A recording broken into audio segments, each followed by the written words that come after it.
من الشيطان الرجيم بسم الله الرحمن الرحيم عما يتساءلون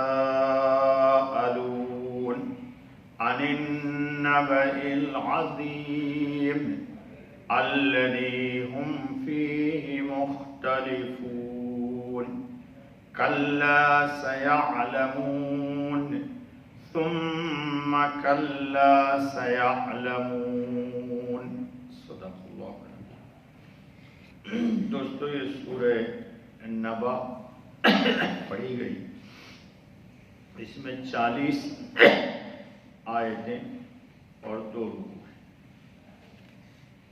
اس سورت کا شان نزول یا اس کا پس منظر یا تعارف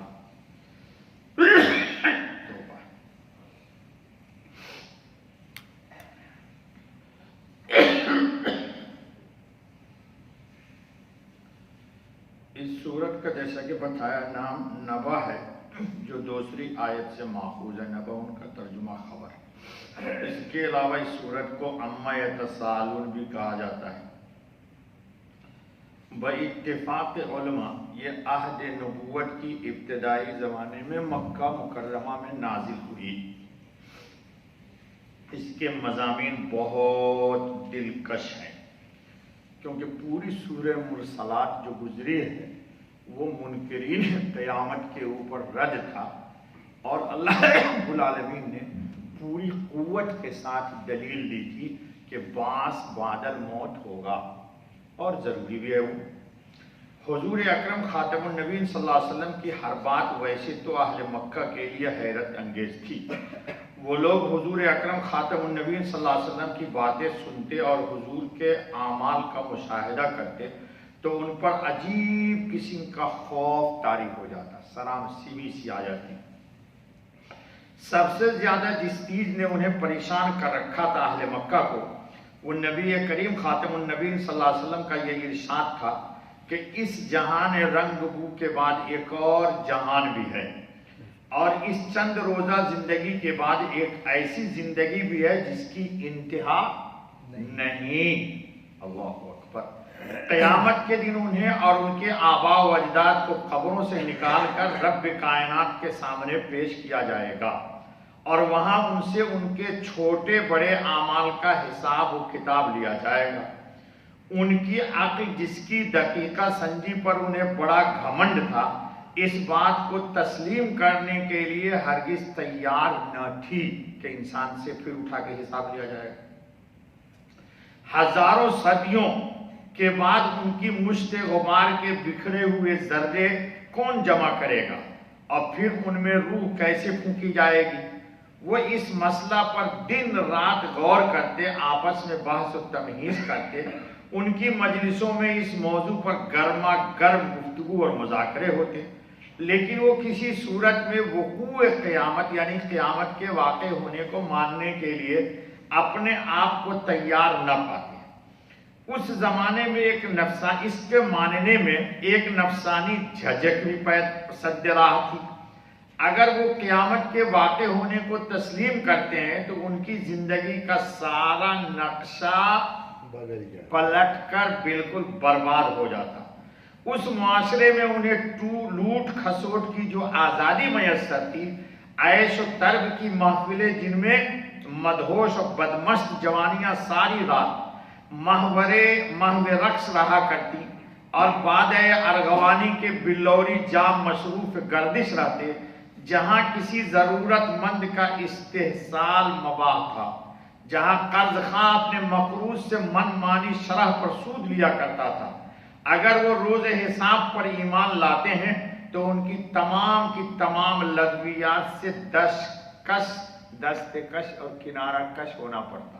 وہ اس کے لیے تیار نہیں تھے، جس کے لیے وہ تیار نہ تھے۔ اس سنگ گرا کو ان کی راہ سے ہٹانے کے لیے قرآن کریم میں متعدد بار بڑے زور و شور سے بڑے زوردار دلائل پیش کیے گئے ہیں۔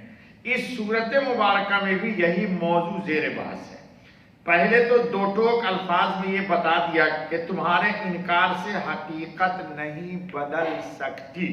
انسان سفید کو سفید نہ مانے اور کالا کو کالا نہ مانے، تو کیا کالا سفید ہو جائے گا اور سفید کالا ہو جائے گا؟ سچ کو نہ مانے، خوشبو کو تسلیم نہ کرے تو کیا خوشبو بدبو میں بدل جائے گی؟ نہیں، قیامت ضرور برپا ہوگی اور تم خود اپنی آنکھوں سے اس کا مشاہدہ کرو گے اور اس کا اعتراف بھی کرو گے، لیکن اس وقت تمہارا قیامت پر ایمان لانا تمہیں جہنم سے نہیں بچا سکے گا۔ جی، پھر ان کے ان اعتراض کا جواب دیا کہ ان کے منتشر ذروں کو کیسے جمع کیا جائے گا۔ بتایا کہ ان ذروں کو جمع کرنے والا وہ قادر مطلق علی الاطلاق اور حکیم و علیم اللہ رب العزت ہے، جس کی قدرت اور حکمت کے جلوے قدم قدم پر اس کی کبریائی کی گواہی دے رہے ہیں۔ جی، جو ایسے محیر العقول کام سر انجام دے سکتا ہے، اس کے لیے تمہیں اثر نو زندہ کرنا قطعاً مشکل نہیں ہے۔ اس کے بعد قیامت برپا کرنے کی حکمت بتائی کہ یہ کیسے ہو سکتا ہے کہ ایک انسان ساری عمر لوگوں پر ظلم و ستم کرتا رہے، غریبوں کو لوٹتا رہے، داد عیش دیتا رہے، اپنے خالق کی نافرمانی کرتا رہے، اور دوسرا شخص ساری عمر انسان کی خدمت کرتا رہے، دکھیوں کی غمگساری، محتاجوں کی امداد، یتیموں اور بیواؤں کی سرپرستی کرتا رہے، اپنے رب کریم کی اطاعت سے ذرہ برابر بھی انحراف نہ کرے۔ ان دو شخصوں کے درمیان اتنے سنگین تفاوت کے باوجود اس کا نتیجہ یکساں رہے یا ہو، یہ ممکن نہیں ہے۔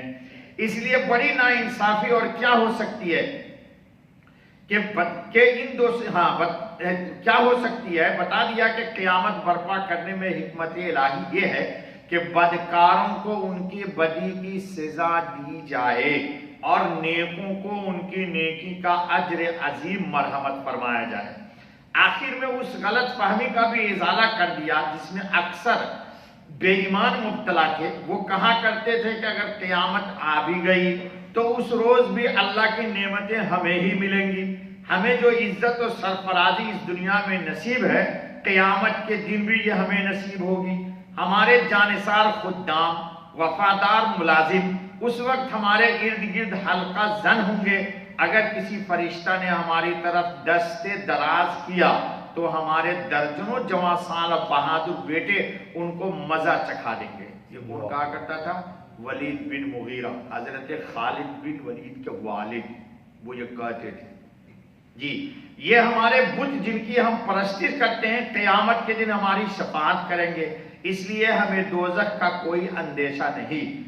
ان کم نگاہوں کو بتایا کہ اس قسم کی خام خیالیوں کو اپنے دل سے نکال دو، وہاں کسی کی مجال نہ ہوگی کہ دم مار سکے۔ شفاعت کے لیے وہی زبان کھول سکے گا جس کو رحمان و رحیم نے منصب شفاعت پر سرفراز کیا ہوگا۔ الا من اذن له الرحمن آ رہی ہے۔ تمہارے یہ بت اس روز خود دوزخ کا ایندھن بنیں گے، تمہاری نجات کا انہیں کب خیال ہوگا؟ آخر میں تنبیہ فرما دی کہ آج راہ حق کو اختیار کر لو، اس فرصت کو غنیمت جانو، ورنہ قیامت کے روز تمہاری حالت اتنی ناگفتہ ہوگی کہ تم اپنی زندگی سے بیزار ہوگے اور بصد حسرت یہ کہہ رہے ہوگے یا لیتنی کنت ترابا، کہ کاش میں مٹی ہو جاتا۔